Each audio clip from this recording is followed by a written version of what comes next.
সত্যটা উপস্থাপন না করলে অনেক মানুষ বিভ্রান্ত হতে পারে। শুধু এই স্বার্থে আমি কথাটা বলছি, আদারওয়াইজ আমি কথাগুলো বলতাম না। কারণ নিজের ঘরের ত্রুটি মানুষের সামনে উপস্থাপন করতে হয় না। নিজের ঘরের ত্রুটিগুলো মানুষের সামনে উপস্থাপন করতে হয় না। ওয়াজ মাহফিল করতে এসে এমন অনেক তিক্ত অভিজ্ঞতার সম্মুখীন হতে হয়েছে যেগুলো আপনারা কখনো কল্পনাও করতে পারবেন না। যেগুলো আমি ঘরের ত্রুটি মানুষের সামনে বলতে চাইতাম না কখনোই, কিন্তু এখন কিছু কিছু ঘটনাকে কেন্দ্র করে এগুলো বলতে বাধ্য হচ্ছে। না বললে মানুষের সামনে প্রকৃত সত্যটা উপস্থাপিত হবে না। আর কতদিন চুপ করে থাকবে?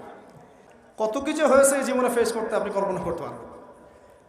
তো আমি এগুলো বলতে চাইতাম না কখনোই, এগুলো আমি কোনোদিনও বলতে চাইতাম না। এখন বলতে বাধ্য হচ্ছে আপনাদের প্রশ্নের কারণে। প্রসঙ্গে আসি না। একটা ন্যাশনাল নিউজ যদি প্রচার করতে চান, আপনাকে পক্ষে বিপক্ষের কথা নিতে হবে না? একটা ন্যাশনাল নিউজ প্রচার করবেন, তাহলে বাদী বিবাদী উভয়ের কথা শুনতে হবে না? এই হলুদ সাংবাদিকতা, টোটালি হলুদ সাংবাদিকতা, এর পিছনে কি উদ্দেশ্য?